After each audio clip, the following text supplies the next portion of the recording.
वक्रतुंड महाकाय सूर्यकोटि समप्रभा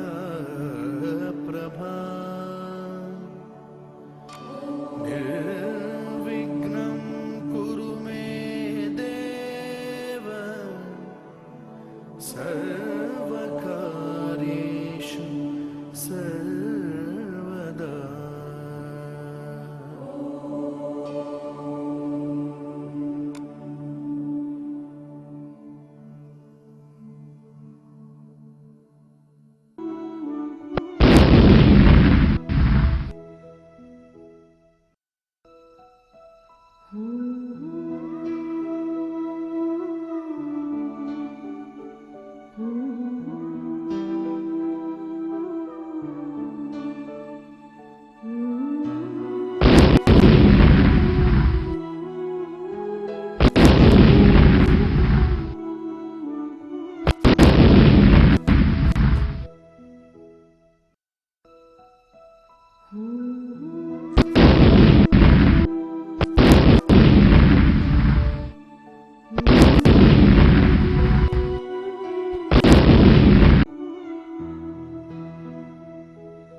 देखिए, अब तक हमने चर्चा की ठोसों के संयोजनों के पृष्ठीय क्षेत्रफल पर।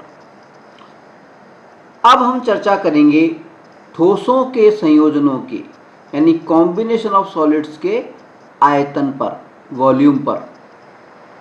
आयतन को बोलते हैं वॉल्यूम। आयतन या वॉल्यूम का मतलब क्या होता है? कोई भी ठोस हो, कोई भी ठोस आकृति हो, उसके द्वारा जो स्थान घेरा जाता है उसकी नाप को, उसकी माप को, उसके मेजरमेंट को हम आयतन कहते हैं। किसी भी वस्तु के द्वारा घेरा गया स्थान उसका आयतन या वॉल्यूम कहलाता है। ठीक है। अब देखिए, यदि हम ठोसों के संयोजनों का आयतन ज्ञात करना चाहते हैं, वॉल्यूम ज्ञात करना चाहते हैं, तो सबसे पहले हमें जितने भी आधारभूत ठोस हैं, हमने पढ़े हैं आधारभूत ठोस कितने हैं? 5 हैं मेन। कौन कौन से? घनाभ यानी क्यूबॉइड, घन यानी क्यूब, बेलन यानी सिलेंडर, शंकु यानी कोन और गोला यानी स्फेयर।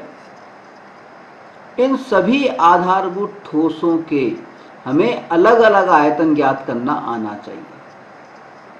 ठीक है। अतः आगे बढ़ने से पहले हम घनाभ, घन, बेलन, शंकु, गोले आदि का आयतन ज्ञात करना सीखते हैं। ठीक है। यहाँ हम आपको बता दें कि आयतन का जो मात्रक होता है वो होता है घन इकाई, क्यूब यूनिट। यानी इसको घन मीटर, घन सेंटीमीटर, घन मिलीमीटर, घन किलोमीटर इसके अंदर नापा जाता है। ठीक है। जैसे क्षेत्रफल की इकाई होती है वर्ग मीटर यानी वर्ग इकाई, इसी तरह से आयतन की जो यूनिट होती है, आयतन का जो मात्रक होता है वो होता है घन इकाई, जिसमें आता है घन मीटर, घन सेंटीमीटर, इस तरह से। ठीक है। तो चलिए आगे बढ़ते हैं और सीखते हैं घनाभ, घन, बेलन, शंकु और गोले का आयतन और अर्धगोले का आयतन हम कैसे ज्ञात करते हैं। सबसे पहले हम बात करते हैं घनाभ के आयतन पर।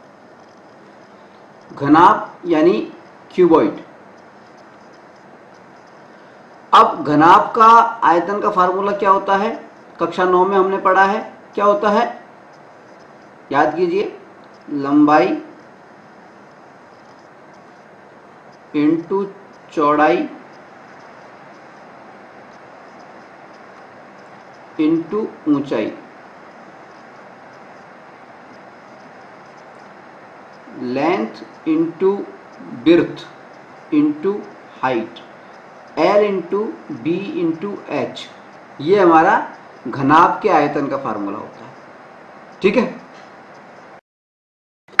यदि हम बात करें घन के आयतन की, क्यूब के वॉल्यूम की, तो घन के आयतन का फार्मूला क्या होता है, भुजा इंटू भुजा, भुजा इंटू भुजा इंटू भुजा, यानी भुजा का क्यूब, घन क्यूब, भुजा क्यूब, ये घन के आयतन का फार्मूला होता है। ठीक है। यदि हम बात करें बेलन के आयतन की, यानी सिलेंडर के वॉल्यूम की, तो बेलन के आयतन का जो फार्मूला होता है, सिलेंडर के वॉल्यूम का जो फार्मूला होता है वो क्या होता है, वो होता है पाई आर स्क्वायर एच। पाई का मतलब हम जानते हैं 22/7 या 3.14 होता है। आर का मतलब क्या है, आर बराबर बेलन का जो आधार है, ये जो आधार है, बेलन का जो आधार है, आधार की त्रिज्या, आर मतलब बेलन के आधार की त्रिज्या, आधार की त्रिज्या, रेडियस। ठीक है। और h का मतलब क्या होता है, h का मतलब होता है हाइट, ऊंचाई।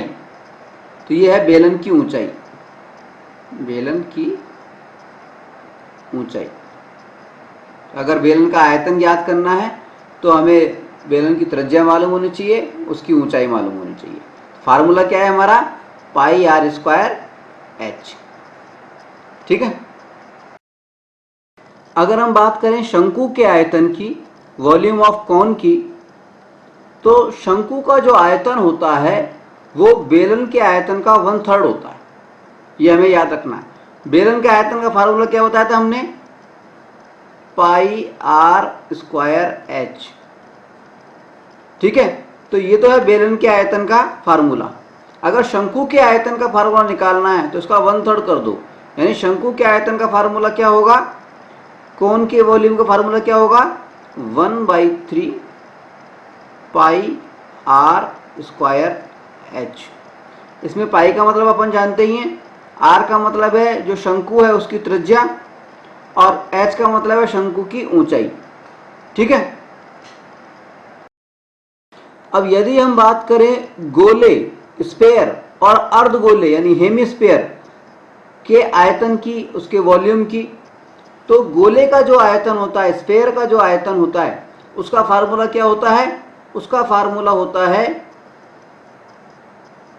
4/3 पाई आर क्यूब। यह है गोले के आयतन का फार्मूला, गोले के आयतन का, स्फेयर के आयतन का फार्मूला होता है। और यदि हम अर्धगोले का आयतन निकालना चाहें तो गोले के आयतन में 2 का भाग लगा दो।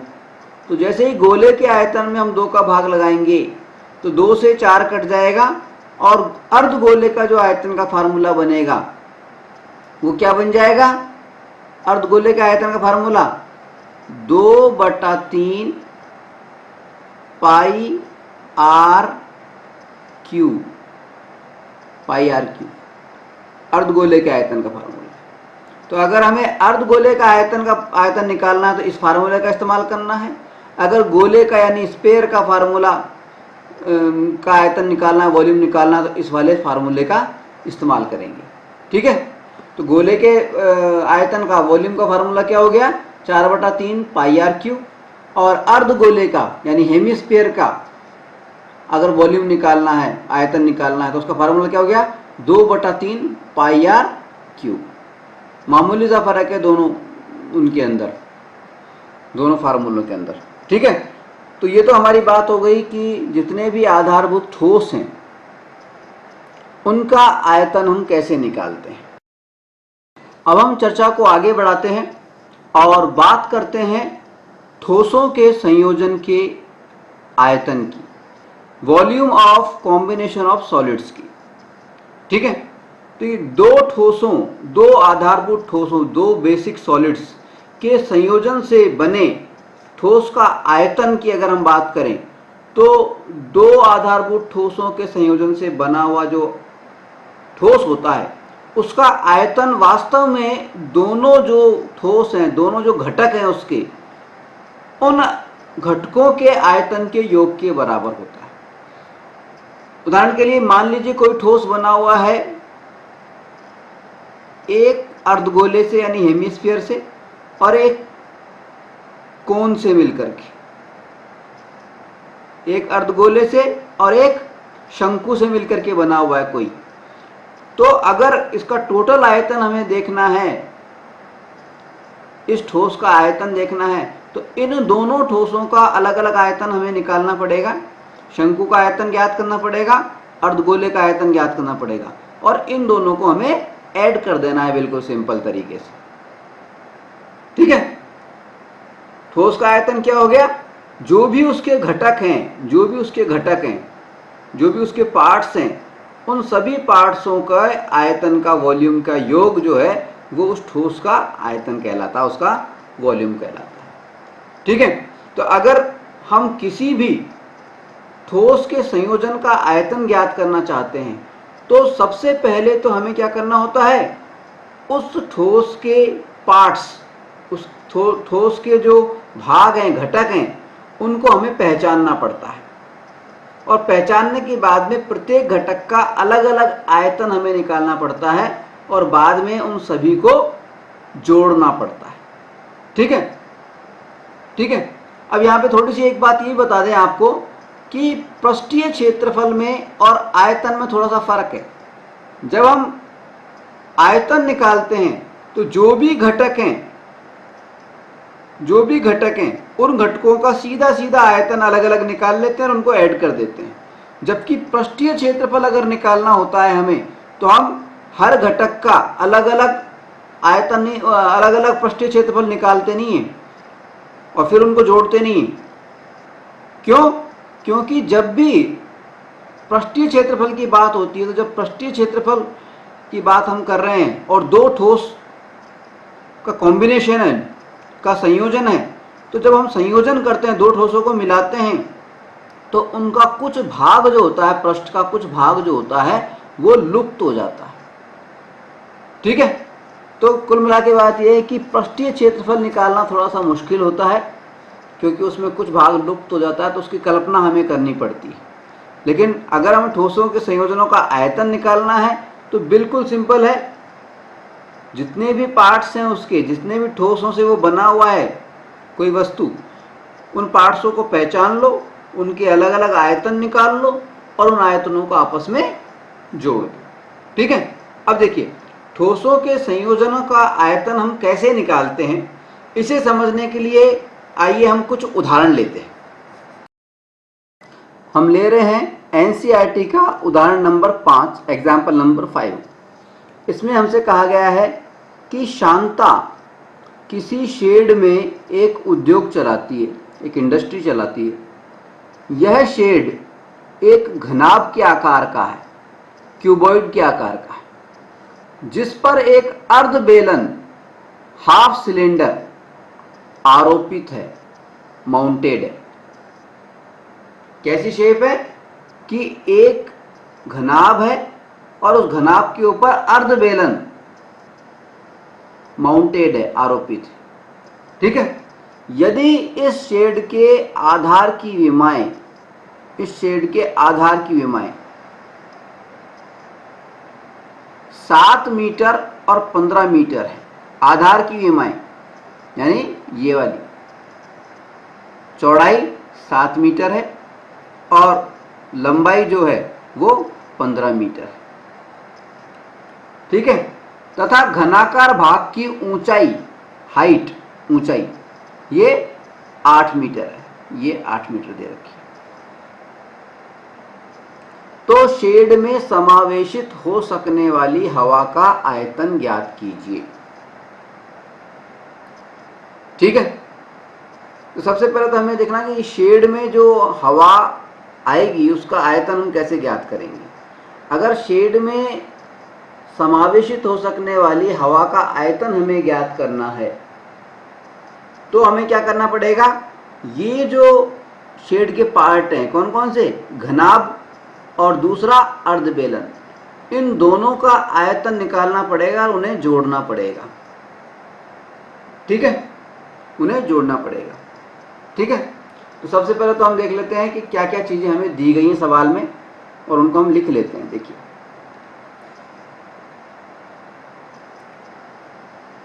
प्रश्नानुसार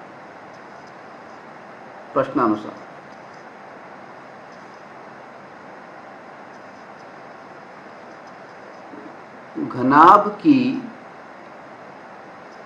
लेंथ बराबर दे रखी है हमें 15 मीटर। ठीक है। विड्थ यानी चौड़ाई b बराबर हमें दे रखा है 7 मीटर और ऊंचाई, हाइट, वो हमें दे रखी है कितनी, 8 मीटर। ठीक है। अब चूंकि जो हमारा अर्धबेलन है वो इस घनाभ पर माउंटेड है, इसका मतलब यहां पे मैं लिख देता हूं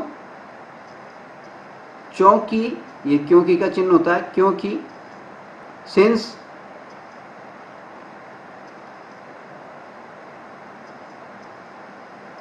अर्धबेलन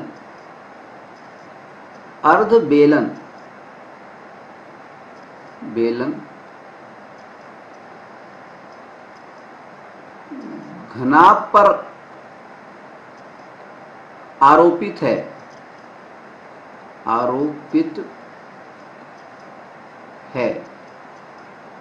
अतः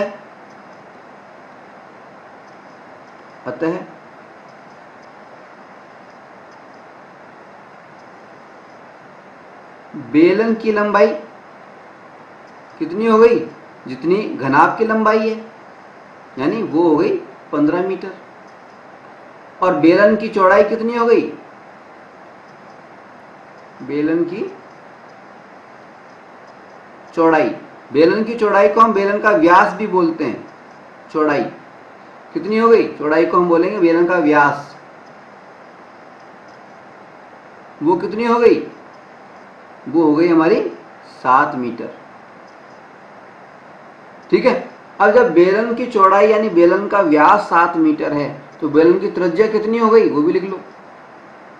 तो बेलन की त्रिज्या, बेलन की रेडियस r से लिख रहा हूं, तो r बराबर कितना हो जाएगा, 7/2 यानी 3.5। ठीक है। ये तो वो चीजें हैं जो हमें सवाल में दी गई हैं। अब हमें क्या करना है, वांछित आयतन, डिजायर्ड वॉल्यूम, वांछित आयतन, डिजायर्ड वॉल्यूम। वांछित आयतन में क्या क्या चीजें शामिल हैं, नंबर 1 घनाभ का आयतन, घनाभ का आयतन प्लस 1/2, अर्धबेलन है ना इसलिए 1/2 इंटू बेलन का आयतन, बेलन का आयतन। ठीक है। अब देखिए घनाभ के आयतन का फार्मूला क्या होता है, घनाभ के आयतन का फार्मूला क्या बताया था अभी हमने आपको। घनाभ के आयतन का फार्मूला सिंपल होता है, लेंथ लंबाई इंटू विड्थ चौड़ाई इंटू हाइट ऊंचाई। तो लंब ये हो गया इसका ठीक है, प्लस प्लस का चिन्ह लगा दिया। अब बेलन का आयतन, तो 1/2 क्यों लिख देंगे। बेलन के आयतन का फार्मूला क्या होता है, बेलन के आयतन का फार्मूला हमने बताया था आपको, pi are square H, pi are square H. ठीक है, अब हम इसमें मान रख देंगे, मान रख देंगे। ठीक है, मान रखते थे, देखिए इतना आपने लिख लिया, इसको मैं मिटा रहा हूं अब। ठीक है ना,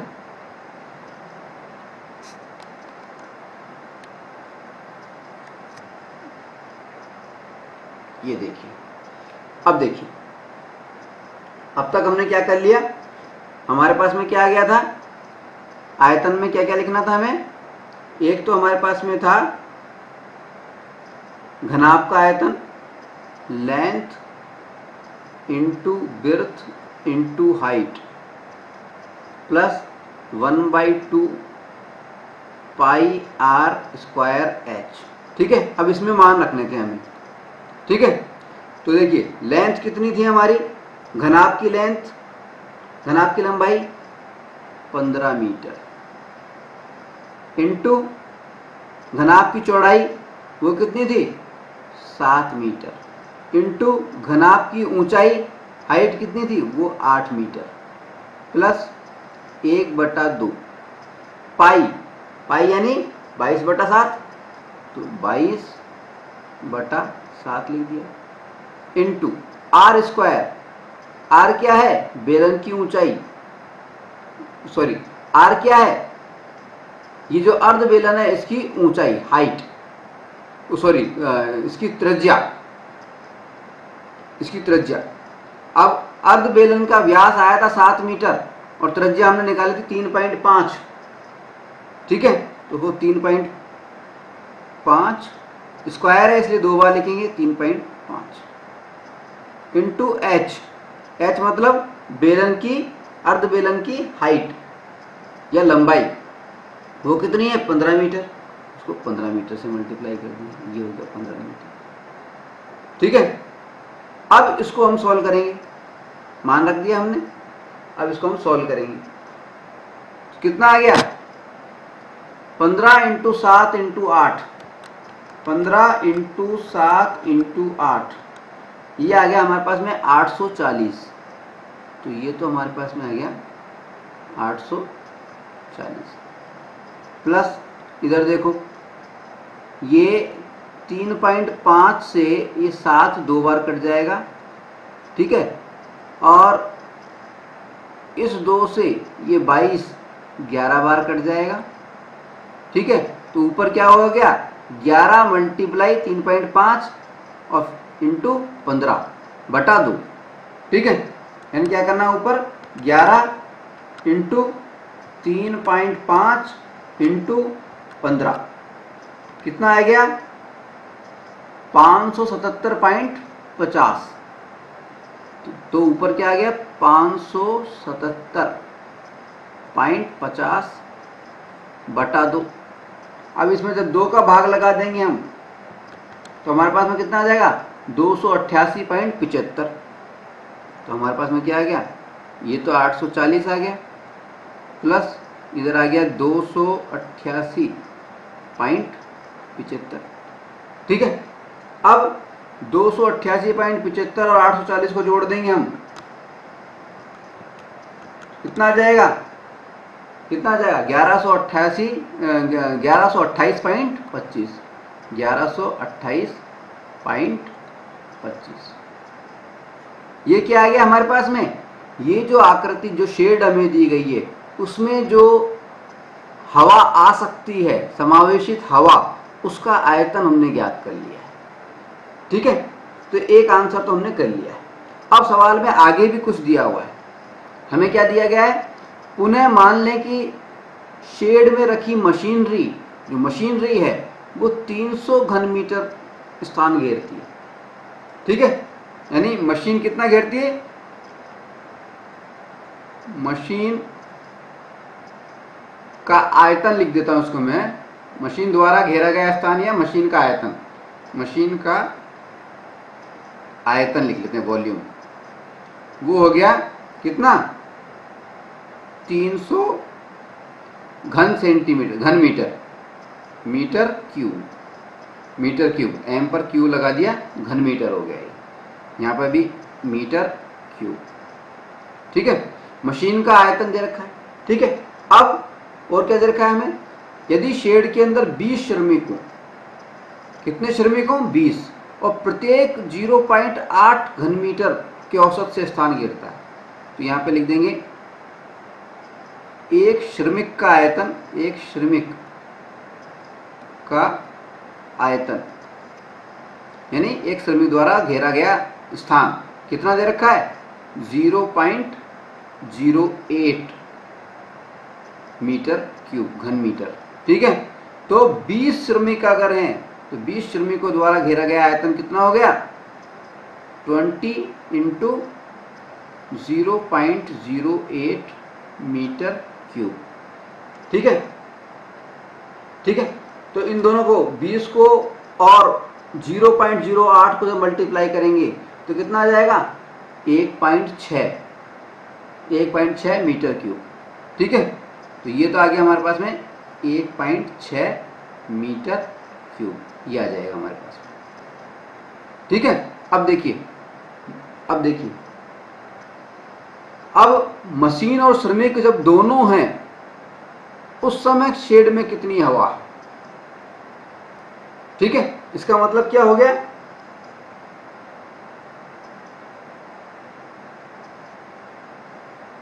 मशीन व श्रमिक, मशीन व श्रमिक की मौजूदगी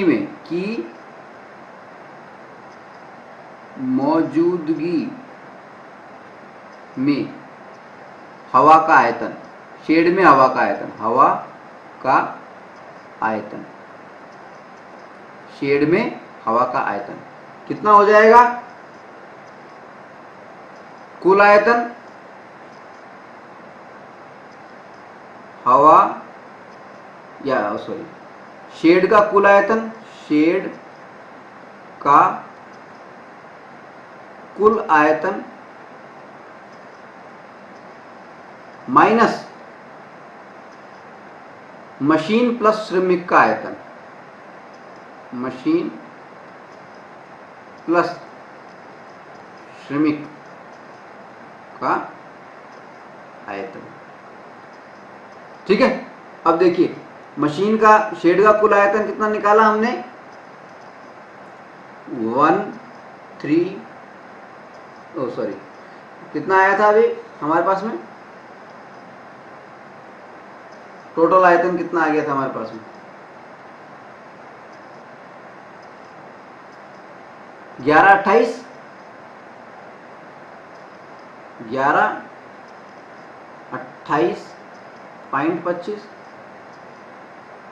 1128.25। ठीक है, और इसमें से हमें घटाना है मशीन का आयतन 300 और 1.60। ठीक है, ये 300 प्लस 1.60, और जब हम इसको सॉल्व करेंगे तो हमारे पास में क्या आ जाएगा, हमारे पास आ जाएगा 827.15 मीटर क्यूब, और यही हमारा आंसर हो जाएगा। ठीक है, माफ कीजिएगा, इस सवाल में थोड़ी सी मिस्टेक कर दी हमने। यहाँ पर देखिए जोड़ने में मिस्टेक है, 840 और 288.75 को जब हम जोड़ेंगे तो 1128.25 नहीं आएगा, 75 आएगा। ये 75 है, 25 नहीं 75, 75, सुधार लें इसको आप, ये 75 है।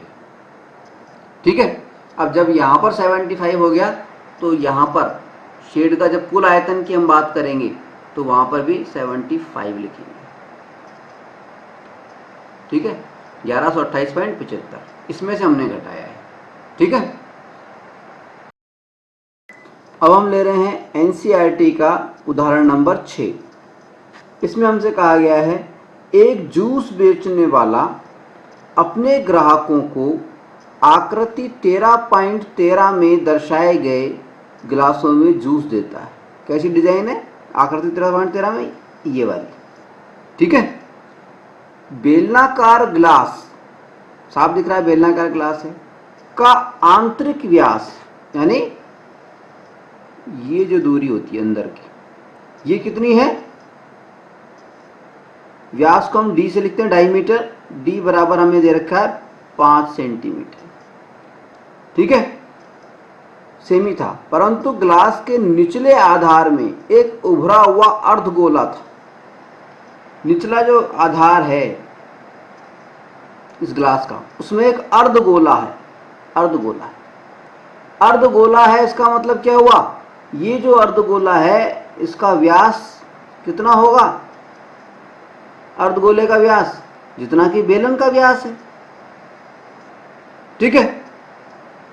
अर्धगोले का व्यास भी उतना ही होगा जितना कि बेलन का व्यास है, ठीक है। और इसलिए अगर अर्धगोले की त्रिज्या की बात हम करें तो व्यास की आधी हो जाएगी, तो अर्धगोले का व्यास भी 5 सेंटीमीटर हो गया। त्रिज्या कितनी हो गई? इसकी आधी हो गई 5/2 यानी 2.5। आगे वो समझ। अब क्या करना है हमें? देखिए,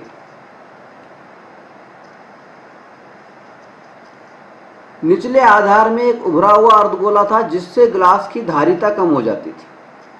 यदि ग्लास की ऊंचाई 10 सेंटीमीटर थी, हाइट 10 सेंटीमीटर है, तो ग्लास की आभासी धारिता और उसकी वास्तविक धारिता में अंतर बताइए,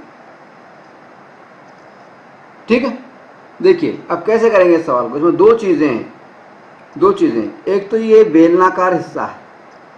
अगर हम इस बेलन का पूरा आयतन निकाल लें तो हमें आभासी धारिता, आभासी कैपेसिटी, वर्चुअल कैपेसिटी हमें इसमें नजर आ जाएगी, ठीक है। लेकिन ये तो आभासी है, क्यों? क्योंकि नीचे एक पहले से अर्धगोला बना हुआ है।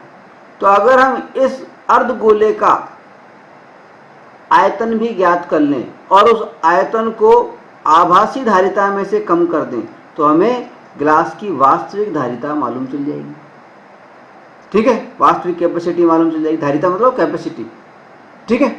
तो सवाल को कैसे हल करेंगे देखिए, आइए करते हैं। देखिए सबसे पहले तो हम यहां लिखेंगे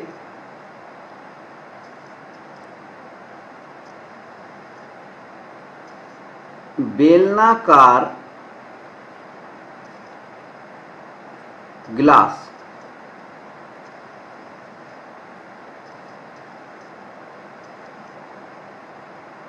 वह उसमें बने अर्धगोले, हेमिस्फीयर, अर्धगोले का व्यास कितना है? बराबर कितना है? वो है 5 सेंटीमीटर, ठीक है। सवाल में दे रखा है हमें। इसलिए बेलनाकार ग्लास और उसमें बने अर्धगोले की जो त्रिज्या है, रेडियस जो है, त्रिज्या वो कितनी हो जाएगी? 5/2 यानी 2.5 सेंटीमीटर, ठीक है, ठीक है। अब देखिए, अब हमें ज्ञात करनी है वास्तविक धारिता, गिलास की वास्तविक धारिता, ठीक है। तो कैसे करेंगे देखिए,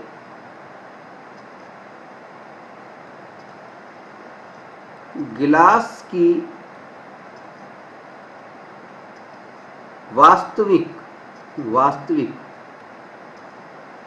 धारिता, कैपेसिटी बराबर आभासी धारिता, गिलास की आभासी धारिता,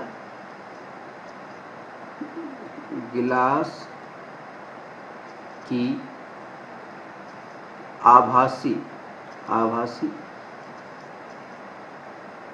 धारिता माइनस क्या माइनस? अर्धगोले का आयतन, अर्धगोले का आयतन। ठीक है, ग्लास की आभासी धारिता का मतलब भी क्या है, ग्लास क्या है, बेलनाकार है, यानी बेलन का हमें आयतन ज्ञात करना है, बेलनाकार हिस्से का आयतन ज्ञात करना है। कैसे करेंगे देखिए, ग्लास की आभासी धारिता, क्योंकि ग्लास बेलनाकार है इसलिए हमें बेलन का आयतन का फार्मूला लिखना है, मतलब ये है। तो ग्लास की आभासी धारिता का मतलब बेलन के आयतन का फार्मूला। तो बेलन के आयतन का फार्मूला क्या होता है, पाई आर स्क्वायर एच। तो पाई आर स्क्वायर एच। ठीक है, इसमें से क्या घटाना है, माइनस अर्धगोले का आयतन, अर्धगोले का आयतन। अब अर्धगोले के आयतन का फार्मूला क्या होता है, हमने पढ़ा था अभी 2/3 pi R cube, pi R cube. ठीक है, ठीक है। अब देखिए, अब इसमें मान रख देते हैं हम। देखिए, अब पाई की जगह पर तो लिख दिया हमने 22/7 into r square. R square, r क्या है यहाँ पर, ये है बेलनाकार ग्लास की त्रिज्या। तो बेलनाकार ग्लास की त्रिज्या कितनी निकाली हमने, वो है 2.5। तो आर की जगह पे हमने 2.5 लिख दिया, क्योंकि स्क्वायर है इसलिए 2 बार लिख दिया, 2.5 इंटू एच, इंटू एच। तो ग्लास की हाइट कितनी दे रखी है हमें, ग्लास की हाइट, ग्लास की ऊंचाई 10 सेंटीमीटर दे रखी है, तो इंटू 10 कर दो।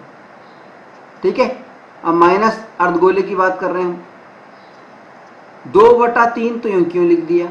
ठीक है, इंटू पाई यानी 22/7। ठीक है, r cube, r cube, r कितना है, अर्धगोले की त्रिज्या कितनी है, वो भी 2.5 सेंटीमीटर है। तो 2.5 इंटू 2.5 इंटू 2.5। ठीक है, ये हो गया हमारे पास में।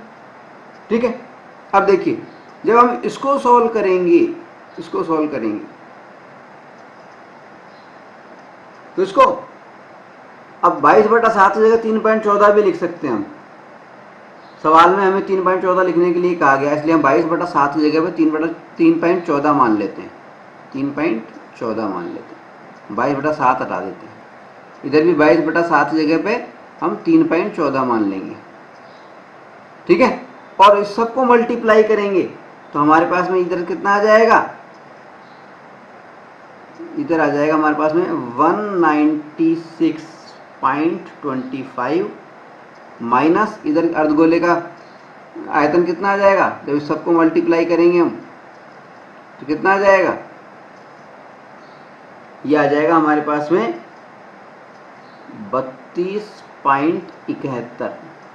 तो जब 196.25 में से 32.71 हम घटाएंगे तो हमें कितना प्राप्त हो जाएगा, हमें प्राप्त हो जाएगा 163.54, क्योंकि बात हो रही है आयतन की और ये सेंटीमीटर्स में है, उसको हम लिखेंगे घन सेंटीमीटर या सेंटीमीटर क्यूब, घन सेंटीमीटर या सेंटीमीटर क्यूब।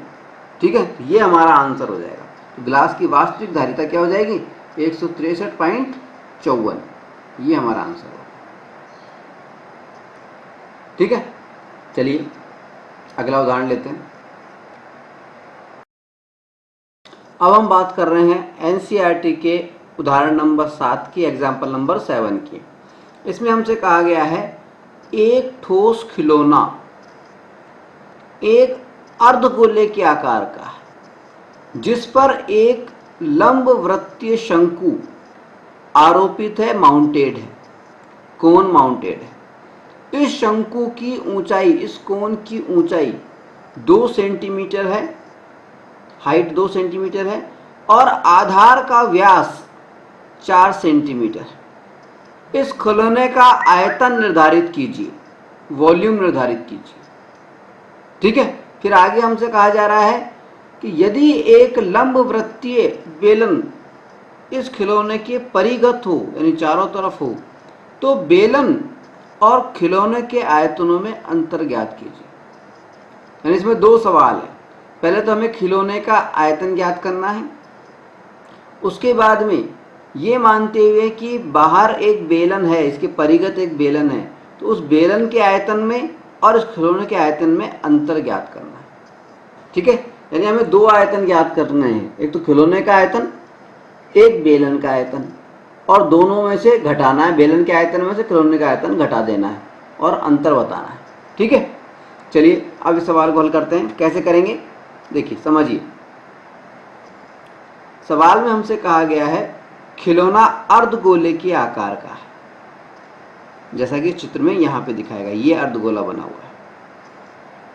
खिलौना कैसा आकार का है? अर्धगोले का आकार का है, और इस अर्धगोले पर एक शंकु आरोपित है, एक कोन माउंटेड है। हेमीस्फीयर के ऊपर एक कोन बना हुआ है, ये वाला कोन, ये लगा हुआ है। ठीक है, शंकु की ऊंचाई, शंकु की ऊंचाई, ये जो ऊंचाई है ये हमें दे रखी है 2 सेंटीमीटर। शंकु की हाइट हमें 2 सेंटीमीटर दे रखी है, और आधार का व्यास, आधार का व्यास वो हमें दे रखा है 4 सेंटीमीटर। ठीक है, क्योंकि शंकु अर्धगोले पर माउंटेड है, अर्धगोले पर आरोपित है, इसका मतलब ये है शंकु और अर्धगोला, यहां पे लिखेंगे हम प्रश्नानुसार, प्रश्नानुसार क्या हो गया? शंकु व अर्धगोला, हेमिस्फीयर, अर्धगोले का व्यास, दोनों का व्यास क्या है? व्यास यानी डायमीटर, डायमीटर बराबर कितना है? 4 सेंटीमीटर। इसका मतलब, इसलिए शंकु और गोले की त्रिज्या कितनी हो गई? त्रिज्या वो हो गई 4/2, व्यास की आधी होती है यानी 2 सेंटीमीटर। ठीक है, ये शंकु और अर्धगोले की त्रिज्या हो गई। ठीक है, अब देखिए हमें एक बात और लिखनी है। अब अगर हमें अर्धगोले की ऊंचाई ज्ञात करनी हो, अर्धगोले की ऊंचाई, तो अर्धगोले की ऊंचाई हम जानते हैं कि अर्धगोले की ऊंचाई बराबर क्या होता है? अर्धगोले की त्रिज्या। अर्धगोले की त्रिज्या को ही उसकी ऊंचाई भी बोलते हैं। तो यहां पे मैं लिख देता हूं, अर्धगोले की त्रिज्या बराबर क्या है? अर्धगोले की, गोले की ऊंचाई, हाइट बराबर कितनी है? वही त्रिज्या कितनी है? 2 सेंटीमीटर। तो अर्धगोले की ऊंचाई भी कितनी हो गई? 2 सेंटीमीटर। ठीक है, अब देखिए, अब हमें ज्ञात करना है खिलौने का आयतन। ठीक है, अब देखिए, खिलौने का आयतन, खिलौने के आयतन, खिलौने में क्या क्या चीजें शामिल हैं? देखिए 2 चीजें शामिल हैं, एक तो ये अर्धगोला, एक तो है अर्धगोला, और दूसरा क्या है? एक है शंकु, एक है अर्धगोला और एक है शंकु। तो खिलौने में 2 चीज शामिल हैं। तो खिलौने का आयतन मतलब अर्धगोले का आयतन का वॉल्यूम प्लस शंकु का आयतन, कोन का वॉल्यूम, शंकु का आयतन। ठीक है, दोनों के आयतन को जोड़ दो तो खिलौने का आयतन मालूम चल जाएगा। अब देखिए, अर्धगोले के आयतन का फार्मूला क्या होता है? अर्धगोले का 2/3 पाई r क्यूब, वो होता है 2/3 पाई आर क्यू प्लस शंकु के आयतन का फार्मूला क्या होता है? 1/3 पाई आर स्क्वायर एच। ठीक है, अब इसमें मान रख देंगे हम। अब इसमें हम मान रख देते हैं। देखिए 2/3 तो यूं क्यों लिख दिया? पाई की जगह पे हमें क्या लिखना है? 3.14 लिखना है, सवाल में दे रखा है हमें। 3.14 लिख दिया इंटू आर स्क्वायर। आर कितना है? अर्धगोले की त्रिज्या कितनी है? वो है 2 सेंटीमीटर। तो आर स्क्वायर यानी आर क्यू है, सॉरी। तो 2 इंटू 2 इंटू 2, 3 बार 2 जाएगा यानी 8 लिख देते हैं। 2 इंटू 2 इंटू 2, 2 का क्यू कितना होता है? 8। तो मैं सीधा 8 लिख रहा हूं यहां पर, ये 8 लिख दिया। ठीक है, अब प्लस फिर शंकु के आयतन की बात कर रहे हैं अब हम। 1/3 तो ये क्यों लिख दिया और पाई की जगह पे वही 3.14 लिख दिया into r square. R square तो शंकु की त्रिज्या कितनी थी? शंकु की त्रिज्या वो भी 2 सेंटीमीटर थी। तो 2 का स्क्वायर कितना हो गया? 4 इंटू एच। एच शंकु की ऊंचाई कितनी है? शंकु की ऊंचाई सवाल में दे रखा, शंकु की ऊंचाई 2 सेंटीमीटर है। तो शंकु की ऊंचाई 2 सेंटीमीटर है, इसलिए हमने 2 लिख दिया, ये 2 लिख दिया। ठीक है, अब देखिए, अब इसको हम सॉल्व करेंगे। सॉल्व करने में कुछ नहीं करना, सबको मल्टीप्लाई कर दो, 3 का भाग लगा दो। इधर भी सबको मल्टीप्लाई कर दो, 3 का भाग लगा दो। तो जब हम इसको सॉल्व करेंगे, और दोनों को जोड़ दो, जब हम इसको सॉल्व करेंगे तो हमें क्या प्राप्त होगा? देखिए देखिए 2 इंटू 3.14 इंटू 2 इंटू 3.14 इंटू 8। जब इसको करेंगे तो हमारे पास में क्या आ जाएगा? तीनों को मल्टीप्लाई किया तो 50.240। ठीक है, कितना आ जाएगा? मैं लिख देता हूं यहां पे 50.240 बटा 3। ठीक है, प्लस जब इसमें 3 का भाग लगा दें, मान लीजिए हम, कितना आ जाएगा? इसको मैं क्या लिख दूं? यहां पे लिख देता हूं भाग लगा करके। ये आ जाएगा हमारे पास में 16.74, 16.747। ठीक है, अच्छा इधर क्या आ जाएगा? देखिए इधर 3.14 इंटू 4 इंटू 2, ये आ गया हमारे पास में 25.120 बटा 3। इसमें जब 3 का भाग लगाएंगे तो हमारे पास में क्या आ जाएगा? प्लस 8.373। ठीक है, और इन दोनों को जब हम जोड़ेंगे यानी 16.747, तो क्या आ जाएगा हमारे पास में? 25.12। कितना आ जाएगा? 25.12। ये क्या आया हमारे पास में? खिलौने का आयतन यानी घन सेंटीमीटर, सेंटीमीटर क्यूब, घन सेंटीमीटर। 25.12 घन सेंटीमीटर, ये हमारा क्या हो गया? पहला आंसर हो गया, खिलौने का आयतन वाली बात हो गई। ठीक है, तो खिलौने का आयतन तो हमने निकाल लिया। अब देखिए, अब हमसे क्या कहा जा रहा है आगे? हमसे कहा जा रहा है कि ये जो खिलौना है इसके परिगत एक बेलन है, इसके परिगत एक बेलन है।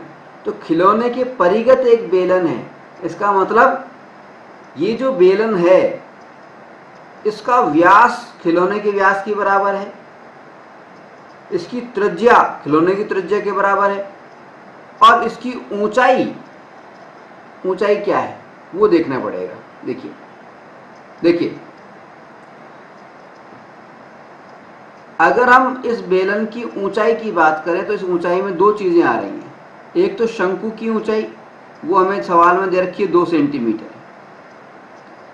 ठीक है, तो मैं यहाँ पे लिख देता हूँ खिलौने की ऊंचाई की बात कर लेता हूँ पहले मैं। नहीं, खिलौने की ऊंचाई नहीं है, सॉरी। हाँ, खिलौने की ऊंचाई मान लो। खिलौने की ऊंचाई कितनी हो गई? खिलौने की ऊंचाई, इसमें क्या क्या चीज़ें शामिल हो गई?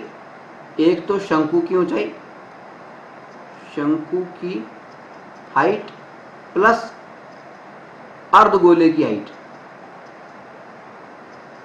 अर्ध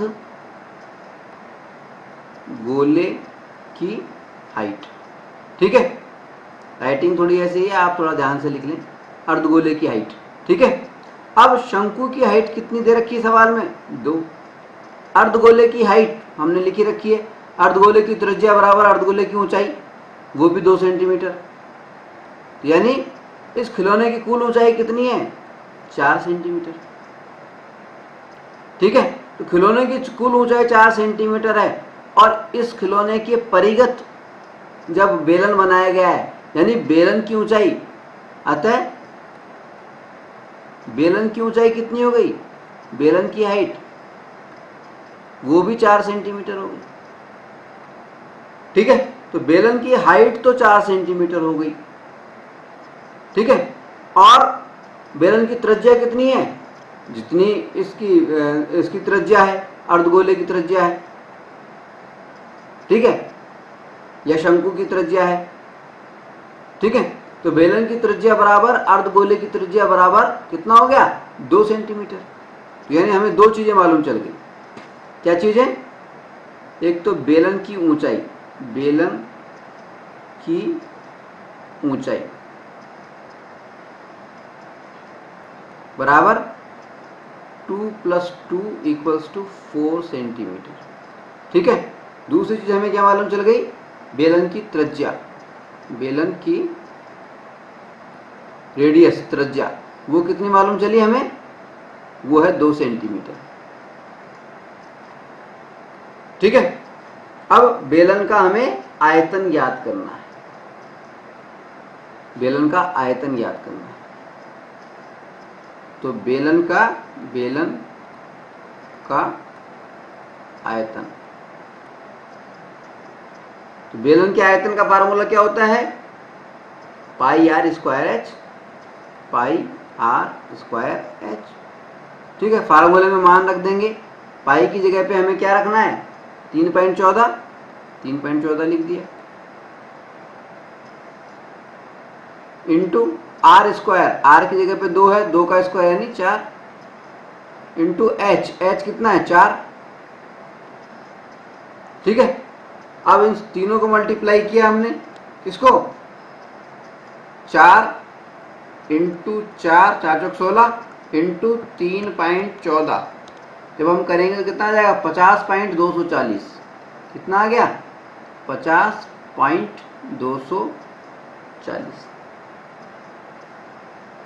ठीक है, 50.240 आ गया। ये क्या आ गया? बेलन का आयतन।